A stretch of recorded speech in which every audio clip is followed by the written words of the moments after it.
Hello, and welcome to the Weeder Life podcast. I'm your host, Erica Weederlight, and I am the CEO and founder of We the Light. I help humans who feel inadequate, broken, self-conscious, and shamed around their sexuality to reclaim their aliveness, their power, and to have a renewed relationship to pleasure while preparing themselves to feel hella confident to date others and themselves. AKA, I'm guiding people to live their #best lives. I have to give you a fair warning. I do unfortunately swear like a drunken sailor, so if you do have little ones by you, just be sure to pop in some earbuds. Alright friends, let's buckle up and let's rock it to this week's episode.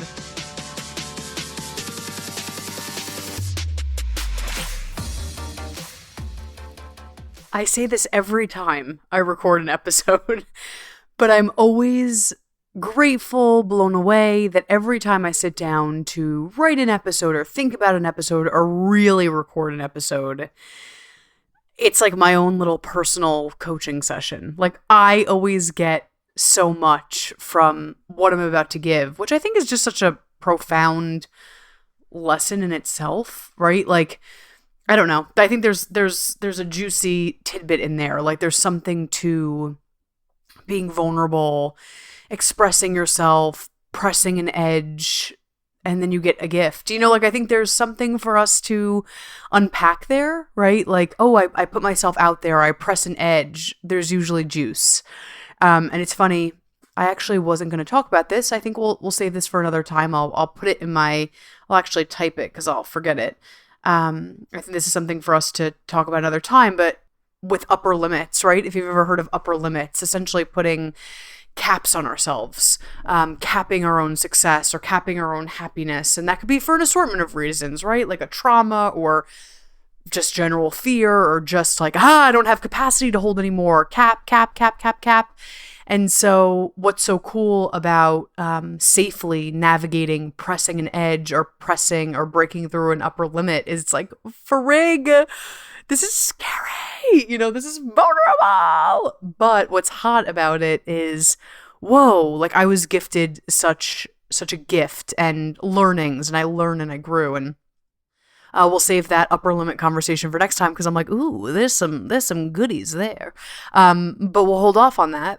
But I love that about recording the podcast. Because I go in with it with an intention, but I get to learn so much. I'm putting myself out there and being vulnerable. I'm pushing an edge and I learn and I grow. And the edge that I happened to learn or grow or download yesterday was I went to go record this podcast episode yesterday. And from my brain, logistically, I planned it out. I was like, this is the right day. I'm ready to talk about this. Like, bibbity boppity boo. Like, very I suppose for me, for Erica, a very logistical approach. And I was like, that's the day, it'll be perfect. Oh, and man, it didn't happen. Like, I did everything that could have happened, everything that I could have done to avoid it. And what was coming up, I was like, what's happening? Like, I was like, I'm down to like push this, but like, what's really going on? And because this episode's on grief, from my logistical brain, the day before, 2 days before, I recorded other episodes. And in my brain, I was like, okay, I can talk about these other things, but not grief just yet. But in a day or in two, I will be good. It's like, I'm putting these like man-made rules on myself. And what was so interesting was when I went to sit down to do the podcast, I had physical manifestations of my grief. And I think that's so beautiful, annoying. You know what I mean? Like, it's annoying from my logistical brain that runs a business and is like, I got shit to do. Like, from that part of me, I'm like, come on, I have other stuff to do. Like, come on, just record the fucking thing. But from the human, experience, it's really beautiful. That I gave myself, I'm like, what is going on? Like, I am usually resistant and I'm extremely ADHD. If you couldn't tell, I'm trying to be streamlined today, but I kind of have to be pushed to like a deadline to do things. So I was like, is that what's going on? What's happening? Like, do I need to push what's happening here? And for me, it was my grief was not ready. And I could have sat down. Yesterday I sat with myself. I'm like, can I sit down with this? And it was like, yes. I think it would have been a very different episode. And I think that's totally cool. And that's valid and there's space for that. I think it would have been a tearier, which again, cool. Loves that. But like I think today I'm a little bit more pointed. Still sad, still have the feels, but I kind of have a little bit more of a mission or an intention for us to talk about today. Like I think you could kind of tell, like, my energy is a little bit more pointed, where I'm like, let's get to the juice. Let's talk about some things. And I think that's really cool. And so why I share that, the thing with the being with ourselves and upper limits and the gifts that we get through breaking those upper limits or breaking those, doing those hard things safely, of course, is I got the gift of like, oh, okay, my body is now talking to me. And giving myself a gift of like, what do you want to do, E? Do you want to sit down and have that's okay. Do you want to sit down and do this? And I was like, absolutely not. And I really sat into my body and I was like, I'm sad. Like it wasn't even, and it's so funny. I was talking to a friend and I was like, I'm not boo-hoo sad in that particular moment. I'm not boo-hoo sad, but the sadness is manifesting in a way where I'm like, oh, I had something I had to do yesterday and everyone's like, go, you'll feel good. I'm like, right. I understand the sentiment, right? Like I might have even perhaps given that advice before, like, go, you'll feel better. And I even was coaching myself, like, go, you'll feel better. And though there is truth to that, I was like, guys, and this is not usually my flavor. I was like, it feels heavy or just like, oh man, like hard to brush my hair, to do my makeup right now. Like I'm just in it. And let me give you a quick backstory. If you listened to the last episode last month's episode, we were talking about the passing of my best friend and my dad, which I can give a whole, I could give 3,000 episodes on that man. Oof, and I said to a friend, anytime, a loss of a parent is just, whoa, there's so much that comes up there. And I said, for me, we were, going back and forth and I was like, I feel not misunderstood, but, and some people, don't know what to say or whatever. I'm like, but I don't feel fully seen in this because this person wasn't just a parent, which is such a tremendous loss. Like this man was, and I will still say is, because I know his spirit. We're still kikiing and cackling. Is my best friend. Like that, like that is he's one of my special souls in my life. And we were talking and I'm like, I have done life with that person, that soul many times. Like this is not our first rodeo. And I pray that we continue to do life together in different, iterations. And now I'm navigating what that means, in my spiritual belief system. And we're going to talk about death and grief in all different forms, right? Like right now I'm talking about loss, death, but we'll also talk about like loss of a job or loss of, beautiful beginnings, what that looks like. Yeah, but for me, navigating, like I said to someone else, like I feel, in ways like a newborn, like it's a newborn in certain things of like, like, whoa, like relearning, re-understanding. I do have a really, and death for me has been very interesting because I consider myself an extremely spiritual person. And of course, something like this questions your beliefs. And it's really had me thinking and really had me soul searching of like, what is my beliefs? Like, what do I choose to believe? How do I choose to interact with this? And that's been a really profound spiritual journey because, when you're in it, you're in it, and I feel in the past, I said again to the same friend that like, for me with death, if someone wasn't as close, I would rely maybe on my spirit, like, oh, I feel them or blah, blah, blah. And that held truth. And it's like, but when someone's so close, it's so personal. Of course it kicks up things like, what is my truth? How do I relate to this thing? Like how do I want this in my life? So for me, it's, really assessing and reassessing my spiritual beliefs. And then also it's okay, like I don't have my best friend in physical form. That is fucking devastating. And in the spiritual form, which I choose to believe, how do I want to be with this spirit or this energy?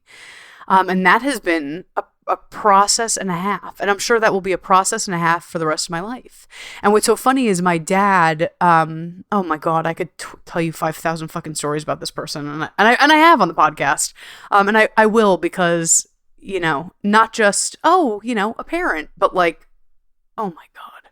Goat of goats, icons of icons, the best of the best. And I feel privileged. I said this in the last episode, because he did it up. He was successful in his own way, and he had his own business. And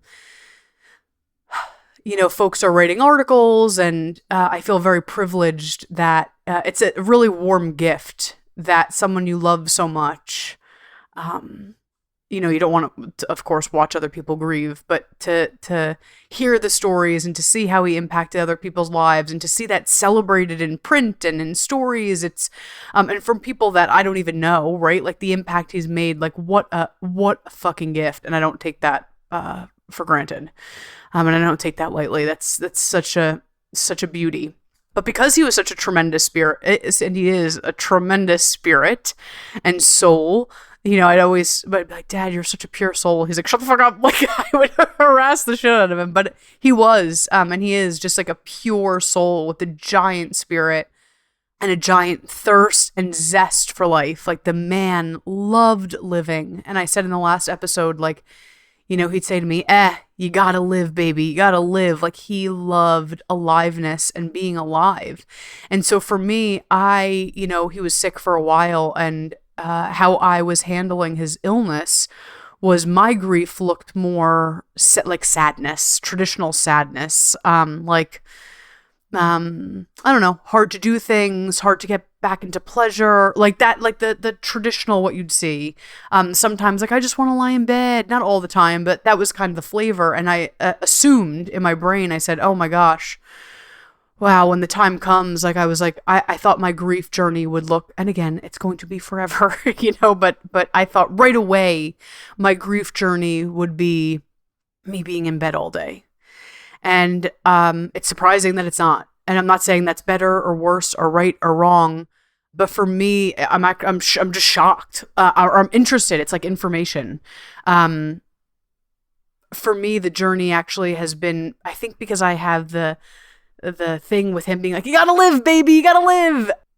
I'm, after his passing, have been more on that end. And again, not from a place of, and that's okay too if we bypass, but like not from a place of bypassing or like, whatever, like he wanted me to live, like not that weird fucking energy, like not, and again, all good. Grief is such a personal journey, and something that I loved hearing, and I love hearing, is we all grieve differently.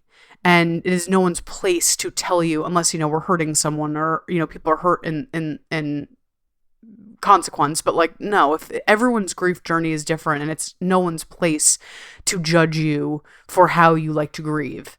And I've gotten some, some things, like people have been like, oh, are you dissociating? I'm like, nah. Like, it's, so people love to comment, and that's part of our journey too, of like, they don't know, like someone might see me for 5 minutes smiling and assume, oh, I'm dissociating, or, oh, I'm bypassing. It's like, babe, I just cried for 2 hours before, so it's like, I think this is a good lesson for all of us, like, to protect ourselves while we're grieving, or while we're in sadness from commentary, but also to be mindful moving forward, not to comment, unless something's harmful, or we really feel called to, or someone asks for advice, but you know what I mean? Like, I think just being mindful of not judging, of not diagnosing.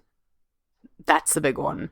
Not diagnosing. I think we see that grief looks like this, and then it will be this. And oh no, that shit is not linear. Everyone processes it in their body and their minds and their souls in different ways. So I think it's a good lesson for ourselves of how can I stay open, heart open, lean into my community, right? Like, how can I be held by people that love me? And also, how can I, like, mm, you know, not protect myself, because that seems like you're putting on an armor, but if there's some things that it's like how can we make ourselves right? Does that make sense? Like, how can we not shame ourselves in our own particular grief journey? And then, like I said, on the other side of the coin, how can I be really clean moving forward when people are grieving or when they are in shit? Or they are in the shit, not saying, well, it should look like this, and this. We're all different. We all process differently. If we can help someone, right? If we know someone's in despair and we have tools and technology or advice that we feel really called and they're open for that, that's a different conversation. But I think often we can place that judgment or that diagnoses on people, which is a little crunch to me.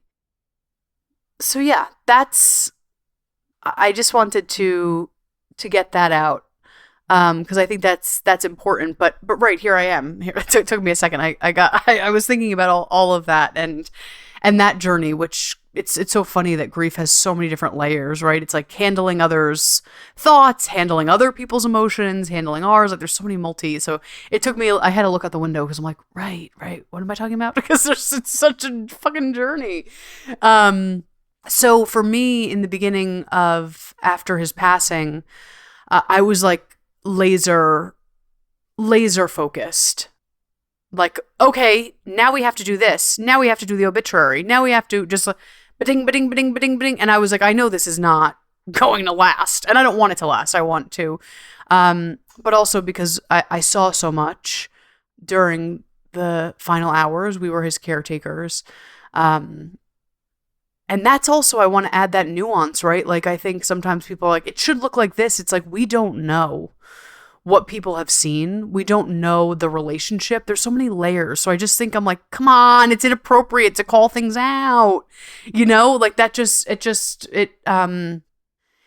yeah, I've always had empathy when I would hear people talk about like, oh, well, this person's grieving like this. That's weird. I would always be like, ew, like that always gave me the ick.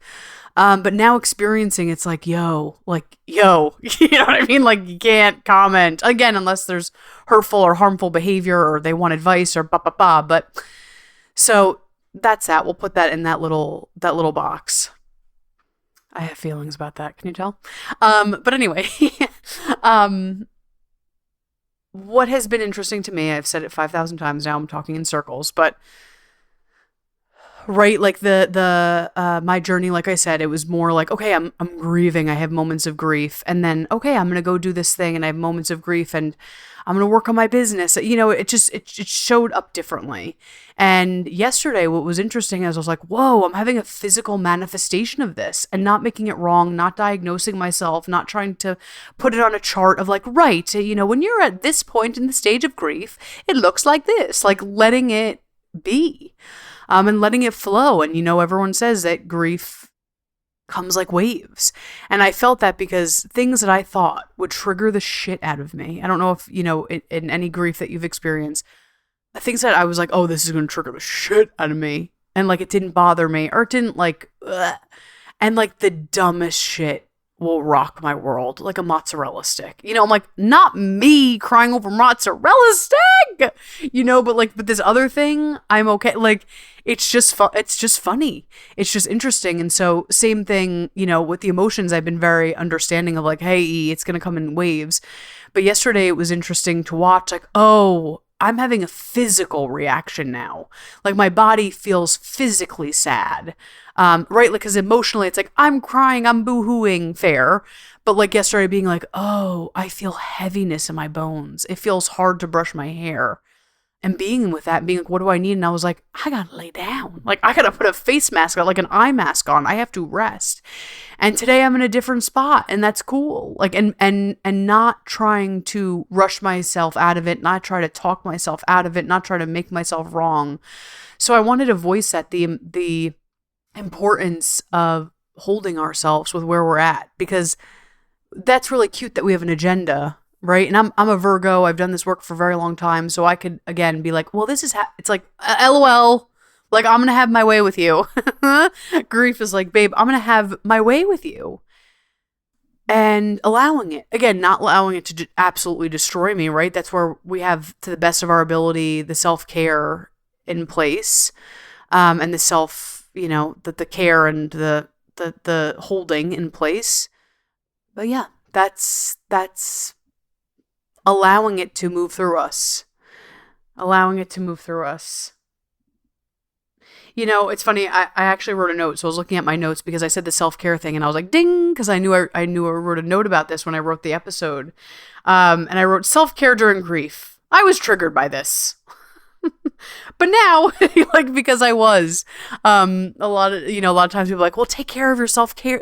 And I'm like, get out of here. Get the fuck out of here with that. You know what I mean? So it's going to look different. And it's really going to look different. And so the question became how do I create self-care? How do I create self-respect, self-holding during this extremely painful and stressful time, right? Because I have been in painful and stressful situations and different self-care modalities worked. This one, it didn't hit the same. I was like, no, LOL, no. And things that I wouldn't think would hit. And so being kind and allowing myself to explore what would feel good and really microdosing that bad boy and not putting expectations of I'm going to do the most luscious self-care because that wasn't available to me.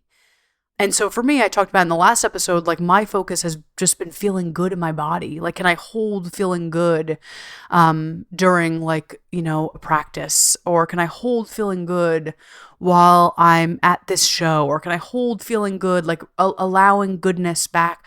Again, not as a place to bypass or to avoid the sadness and the grief, but can both coexist? Can I be so wrecked and so fucking devastated by this and also hold peace and goodness in my body? Can I allow that? So I wanted to make that note about the self-care because that was always a funny one where people are buy yourself a face mask. I'm like, listen, I understand the sentiment. That's beautiful. I know you care about me, but LOL.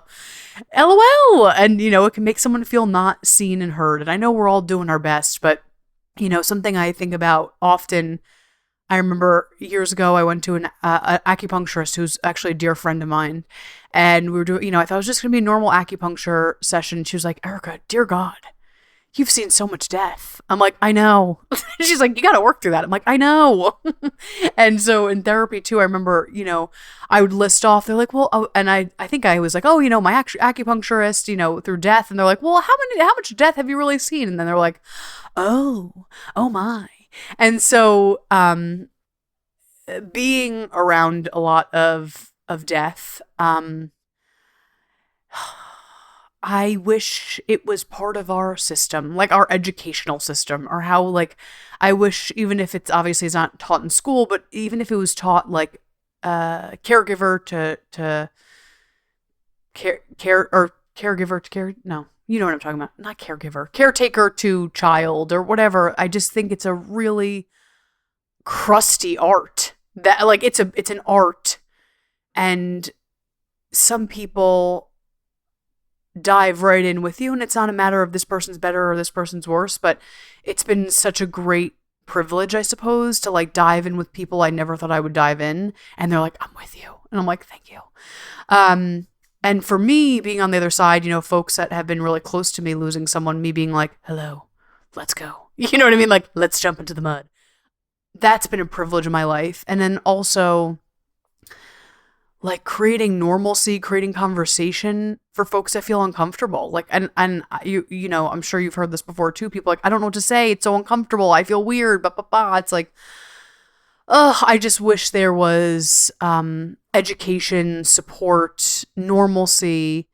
I'm even resistant to say normalcy because it's oh, we don't want it to be normal. This isn't normal. You know what I mean? Go with me. It is normal, but it's not. I want my dad here for 150 more years. So in that way, I say normalcy, but it's not normal. I want, people that, lose people young and tragically. That's not normal.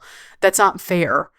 But you get what I'm saying with normalcy. I mean, I wish it was part of the fabric of society, of our conversation, so we knew how to hold others and hold ourselves better. Because I'm not making a judgment. I'm not even frustrated or disappointed. I'm more frig. To me, what that shows is sometimes if we can't hold this, we can't hold ourselves through other griefs. and grievances and sadness, which is what I want to sashay into, right? Because I'm talking heavily on death right now. But death can be endings and beginnings. I remember I have an angel card deck, a tarot deck, and one of the goddesses, hey girl, is Kali. And I remember I'm like, fuck, like every time I'd get that card, I'm like, I'm scared. And now I'm like, hey. But it's endings and beginnings, right? And I would always say this years and years when I started my life coaching business. I would say, you can't pour, I don't know why I always had this example, but I'm like, you can't pour fresh Brita water on, like, you know, when you use the Brita, I haven't used the Brita in years, but, well, sometimes here and there, you know, but I try to do filtered water. That's a conversation for another day. But, you know, like when the Brita is like, it's time to change the filter. The little like dots are coming out, like, uh-oh, LOL, like it's time. It's time to recycle it. So I'd always say, like, you can't pour fresh water onto like old crusty water that's been like sitting out and like the Brita filter is breaking. Like, you can't. And you can't. You know what I mean? So like death can be death. Death can also be a breakup. Death can be getting fired from a job. Death can be, things like getting married, like beautiful new beginnings. Beautiful, but like beautiful new beginnings. For me with it, you know, on a personal note, so I lost my bestie T-Dog. But in the last few years, like I've moved kind of halfway across the country. I know I always say halfway. It's not halfway country, but it's a flight. All right. So it's a flight home. So that for me, I'm like, consider it halfway around the country. But it's a flight home. So I did a big move, got into a partnership, got married. We're thinking of family plan. Like everything that I knew is different. And though dad is its own thing, and that's just goddamn. But those other things that are beautiful, right? Like moving to this new place, being with the person that I love so much, a beautiful wedding, potentially starting a family, new beginnings, excitement. Yay. Send off the chandelier. The chandelier. I'm gonna swing. Send off the confetti, whatever. From the chandelier. But like all beautiful things, right? And that comes with endings. Because as we know, it's like we have limited, you know, there's so many things. But part of it is we have capacities. And to open one door, we usually have to close or sashay another door.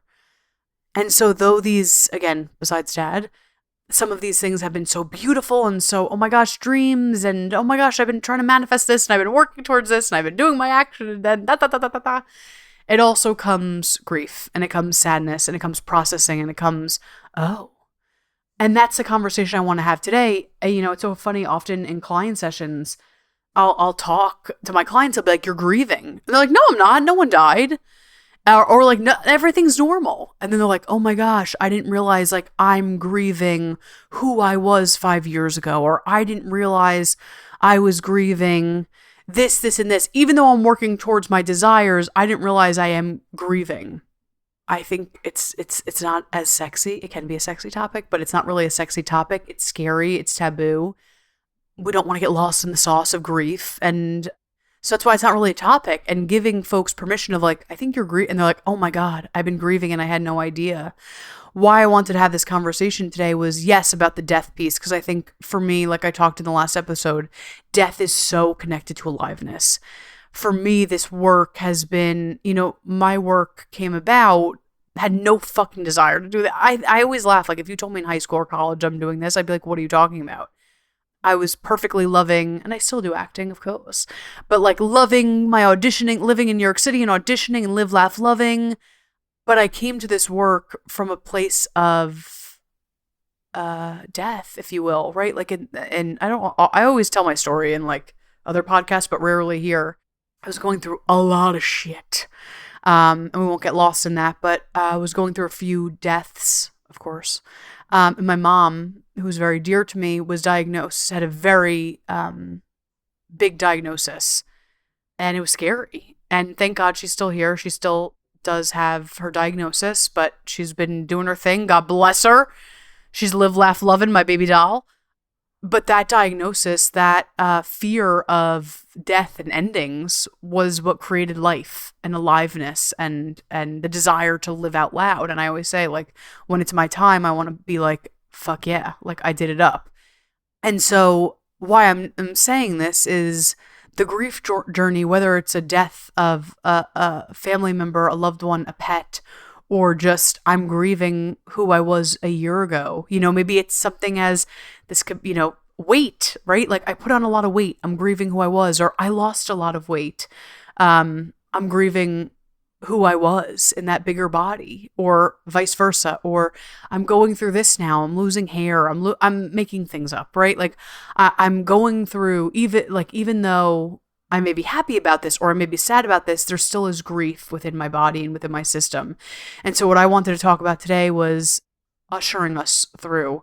And, the episode of the death doula, so much about my work is it's funny. It's like the life doula, right? Like a doula for pregnancy. It's like I'm helping people come alive, like to their pleasure and their aliveness and to their confidence.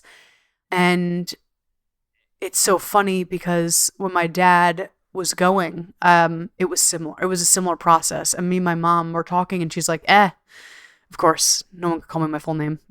Elka, Eka, Eki, crazy ass. But she's like, this has been like pregnancy. She's like, and I said, Mom, like, this is like, cause I would always talk about, like, oh, death doula, death doula, death doula. And then experiencing it, I was like, and she's like, what the hell is a doula? I'm like, all right. but she was like, this is like, this is giving birth. Like, this is the same process. And so for me, aliveness is connected with death and creating that safety. And, something that, this is very, very personal, but something that I think we did a really beautiful job of, and I hope he thinks it was beautiful, I think he did, was creating a lot of safety for my dad to transition.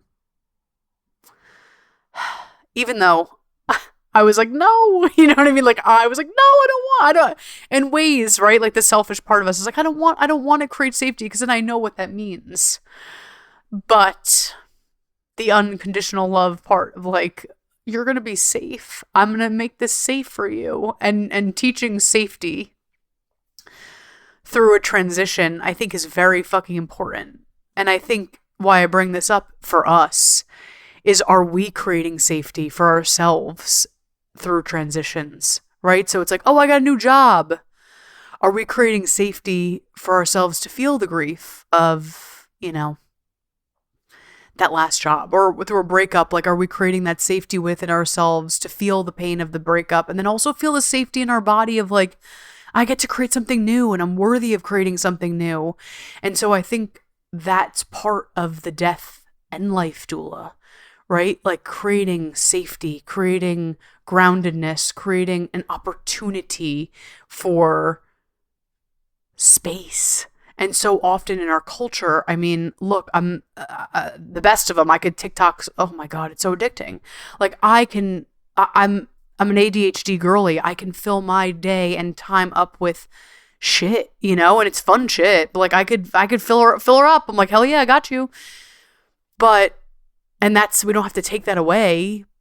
But are we creating enough spaciousness within ourselves? Are we being with ourselves enough to allow these feelings through? And this is grief, right? This is sadness, but this is also joy. Often people are like, come on, like, I want to get to the pleasure. I want to get to the joy. And I'm like, are you allowing grief? Are you allowing rage? Are you allowing sadness? No, I just want pleasure. I'm like, I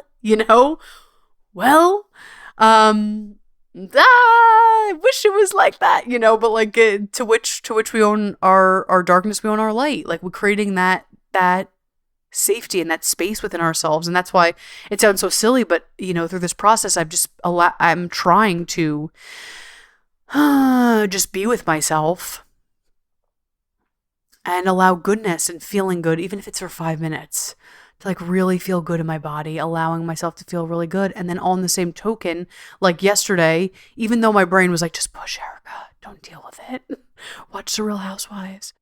avoid it, go on TikTok. I allow myself to feel. And I was like, I feel really sad. Like, I feel not, like I said before, not boohoo sad, but I want to lay in bed and just like be with this heaviness. So my question to you is, do you allow yourself that space? And I know it's scary. Because it's sometimes we're like, I'm scared because like, is it going to be like an what is it? Like an endless pit. And I know that's why sometimes we're fearful of jumping in. It's not. And that's why I do, part of why I do, for many reasons, why I do what I do, because I know it's scary doing it alone. And this is not being like, and that's why you should come to We the Light. But that's why I do what I do. So you feel like you have a space to navigate that safely, right? Like that's why I hold people in group and one-to-one. So they're like, oh, I'm fucking scared. But like with Erica or with whoever practitioner you choose, I can hold my rage safely. I can hold my grief safely. Oh my gosh. You know, this is another one too. As I always talk, pleasure, pleasure, pleasure, joy, joy, joy, fun, fun, fun. But sometimes it feels scary to be in pleasure in front of people. It's like, like that sounds hot, that sounds great. But like being in my real pleasure and joy can sometimes feel yikes-tastic, right? Like maybe I have a trauma or maybe it just doesn't feel safe to. So wow, I get to hold that with, Erica gets to see me in my pleasure and isn't judging, and it's not, and it's a safe space. Erica gets to hold me in my grief and have me, have tools and use tools that I can do this in a really safe way. And so I want to continue this episode talking more about our grief and our sadness, but also our aliveness, because they're interconnected. They're little minxes that are connected. But before we do, like I said, that is why I'm here. And it would be an honor and a privilege to hold you. I'll make this quick. I have lots of different offerings, group movement classes, which is great somatic work to move emotions through the body. Get on the email list for that. It should be eekembodiment.com, by the way, to get on that mailing list. But that's why I believe in free resources, right? That's why I have the podcast. That's why I have my ebook. That's why I have the blog. Just so it's like, oh, I have this information, this energy in my aura. But that's why for me, I do my free calls, because then you can get a taste. You can get a little nosh. And see if you want to nosh more. See like, hey, actually I want to nosh with someone else. Help. So that's why for me, it's really important that I do my free consultations. You get a little tasting of my work and you see, is this a fit? Like, do I want to move forward with this person to really hold me through everything in life? That's all I'll say about that for now. It's really fab.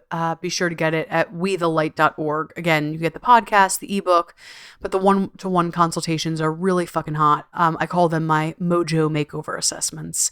So go to the website, wethelight.org. It should say book a free call. And then when you get to that page, it should say, I think it's the first button up there on the top, free mojo makeover assessment calls.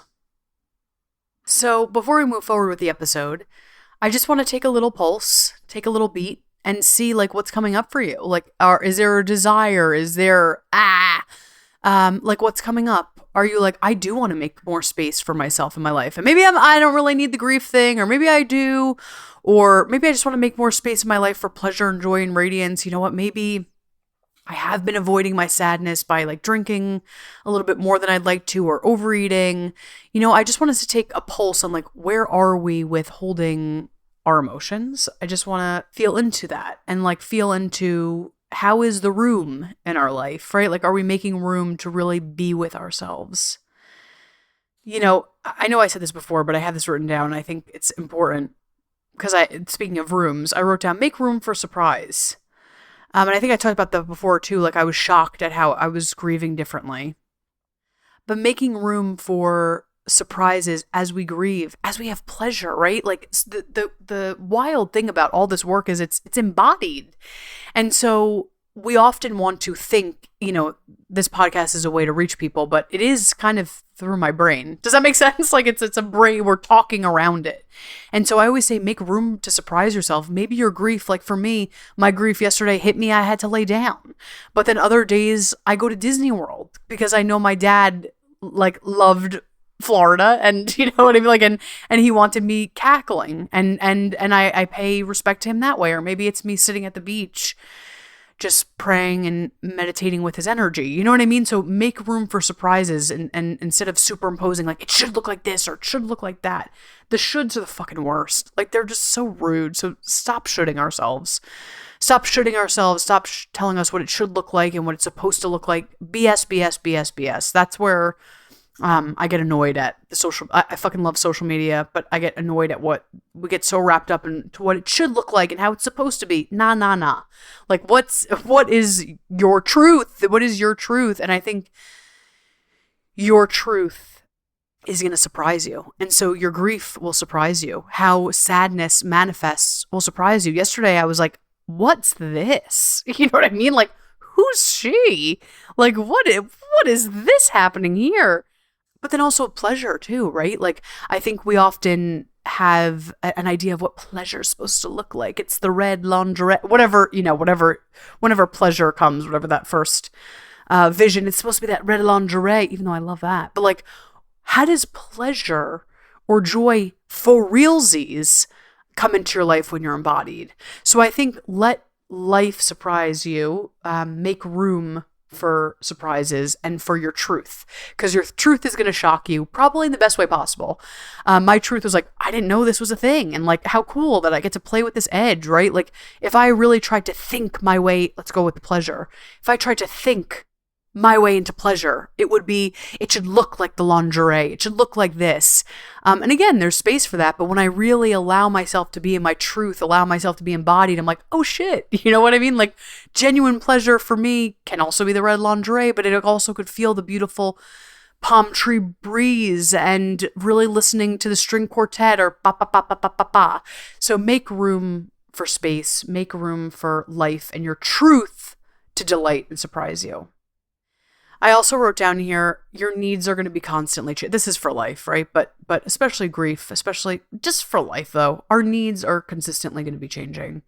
Who we are changes. That's why desires are so powerful. I know, some people are like, oh yeah, desires and whatever, you shouldn't have whatever, attachment, blah, blah, blah.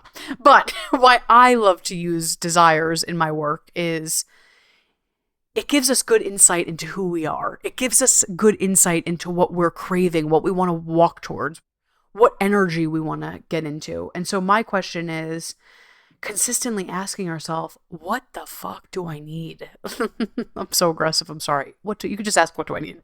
But like, what do I need? Again, how I told you about the self-care stuff, like that would trigger me. I'm like, guys, I know I should do a bath bomb. I would do bath bombs all the time. It's not hitting right now. And so allowing yourself the space and the compassion to genuinely ask, what do I need? And it's okay if it's not something that's ever come through before. If it's like, you know what, this flavor looks like this, which is surprising because it usually looks like this, like that is okay. That's beautiful. That's part of the human experience, that it gets to be different in different flavors and textures. So my question or my invitation is to ask yourself, what do I need? Like, what do I need? And it's funny, from a brain perspective, right, we had this trip planned. I didn't think it was going to happen. And from my brain, I was like, okay, like it's going to be good because I'm going to get to be at peace and I'm away. And so for my brain, I'm like, that's good. And I see my body being like, I don't know about this. And it's going to be a relaxing, like beach type trip. But I'm like, I don't know. And so I see my brain being like, just push through, it'll be great. You'll have beautiful food and you can sit at the beach and it'll be great. My body's like, I have some thoughts. And so for me, my assignment on this trip is, we're still going to go on the trip, but like, what do I need? Like, maybe I won't be going to the dinner, to the show, to like, I might be like, I'm just going to plop in the room and look out at the beach or the water from there. You know what I mean? And so even though it takes work and it takes consciousness, which is a pain in the ass, but worth it, creating that space to ask myself, what do I need? Because I can, again, from a brain perspective, does that make sense? Like from a brain perspective, I can say, oh, well, Erica, this is fabulous. You could be with dad's energy. You could, from a logistical point of view, right? Like you could journal about it and you could cry on the beach because who the fuck cares? You could have a massage. Like you could really steep into self-care. And from a body perspective, like that sounds great. I don't know though. And so my mission is to give myself space, and what a privilege, right? What a blessing.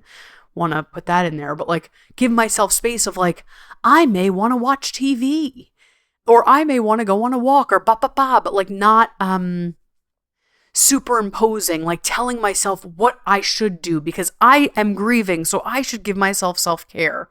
Here is self-care. It's like sometimes we do have to kind of force feed ourselves to get us out of a downward spiral, but I'm like, I'm not there. Like I just need to listen.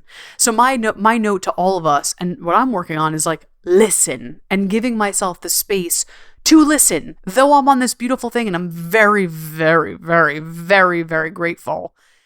Still, what do I need, right? Like, instead of trying to shove something down my throat of like, this is self-care, Erica, do it, or this is what you do when you grieve, or this is what you don't do when you grieve. It's like, yo, back it up, back it up, back it up.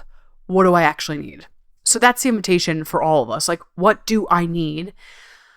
Asking ourselves, listening, and then to the best that we have capacity, giving it to ourselves, or an iteration, right? Because sometimes we can't give ourselves the big kahuna, but what can we give flavors of? Or how can we start to walk towards giving ourselves that? And then the other question I wrote down is, how can we practice healthy grief in our life? So making the space for the tools and really prioritizing it. And that's what we talked about before, right? Like if you're like, I want to talk more about these grief tools or these sadness tools or these rage tools or these pleasure tools. That's kind of what we talked about this whole episode, is like giving ourselves the space. And how can I practice grief in a healthy way? I hate saying that because you know what I mean? It could then be weaponized like, that's not healthy. This is the right way. Ew. That's not what I mean. But I think you get what I'm saying. Like, how can we create safety and space to have this thing live and not let it overtake us? And sometimes it does overtake us. And it's like, okay, how do I hold myself through that? And so my question is, actually I have 3 questions. 1, all about space, right? Like, am I giving myself enough space to feel the things? Would I like to give myself more space to feel the things? So that's like the space safety question. Am I creating safety in my body to feel? Okay, so like, that's number 1. Am I giving myself space, safety to feel the feels, the goodness, the rage, like all the different flavors and textures? Am I allowing myself to live, like, and really like feel emotions? 1. 2, what do I need? And being annoying as fuck and being relentless with myself and ourselves. What do I need? What do I need? What do I need? What do I need? 2. 3, how can I practice this healthy grief or these healthy emotions, right? All these different emotions in a healthy way. So how can I make this space? And so my question is, what is that? Like, what do you want that to look like moving forward? Is it like, yeah, like once a week I do a movement practice, or I prioritize yoga, or I prioritize meditation, or this is my practice, or I'm going to try to journal more, or fill in the blank. Like, how do you want to prioritize this? And if you're like, lady, I don't know, that's why I'm here. Or if you're like, I do know, but I do it for 2 weeks and then I forget. That's why I'm here. Or I'm doing it, I'm kicking ass, but it would be really great if I go deeper. That's why I'm here. So number 3 is, let's actually think of genuine action items that can hold us, right? That can hold us deeper in all these feelings, these emotions, these things. But what are the action, like, how do we, like, this is, I always talk with clients, like, I could go on this like deep spiritual abstract journey and it's hot and we're like, fuck yeah, that resonates, but it's like, cool, how do I actually integrate this? Like, right, like, we love the spirit, we love the inspirational chat, we love the goods, but like, fab, love it. How do I integrate this? How do I actually put this into my life? So that's number 3, is like, love this chat, how do I integrate this conversation? How do I put it on the calendar? Is it putting every Wednesday journaling, or looking up a free meditation, or, you know, putting myself in a room for 10 minutes every Thursday and allowing myself to cry or scream into a pillow or do a self-pleasure practice? Like, what is it logistically? Like, action. It's not as sexy, but like action steps. What does that look like? And if you need help on all of the above, but especially number 3, that is why I'm here. I know we talked about before, but that's where, you know, shoot me a line. Go to the website, wethelight.org. If you're like, I have a specific question or thought, email me, info@wethelight.org. Or Instagram is a great place to grab me too, because we get so many emails, you know? So either way, email, but Insta, I really will probably see it quicker, which is at @wethelight_LLC. But I'm here, right? Like, I'm here. I want to be of service. I want to help you. be able to access that grief, the feelings, the excitement, the all of it, and something that I learned too. I knew this obviously conceptually, but really being the death doula was I really got to see in action the living piece, right? Like what I mean is I got to see for myself, for my dad, to which we own one, we own all. So let me say that again. To which we own one, we own all. The quote, like I said before, to which we own our dark, we own our light, vice versa. Sadly, we don't pick and choose. It's not like, okay, I'm just going to plug in joy. I'm just going to plug in pleasure. And because of this darkness, there was such beauty. And there was even in death, there was such aliveness and spirituality and magic. And even though I really rather have not, what a gift from life, in a strange way. And so that's my desire, is to whichever way you want to slice it or do it, right? Because we all have different capacities. We have all different ways we want to interact with life. And that's so cool that we all have like different ways we want to be with life. But my job is that you are interacting with life in a way that you want to. Like, are you even communing with life? So corny, so abstract. But do you get what I'm saying? Like, instead of just being like, another day, another dollar, like, just here we go, on to the next thing, not really paying attention. Like, I want you, and everyone's journey gets to look different, which is hot, hot, hot. But I want you to be able to commune with life, have a relationship with life in a way that feels genuine and truthful to you. What a privilege. What a privilege this is. And life truly is a gift. In hospice, what's hospice saying? Is it every day is a gift? I think it's every day is a gift, or every day is not promised, but I think it's every day is a gift.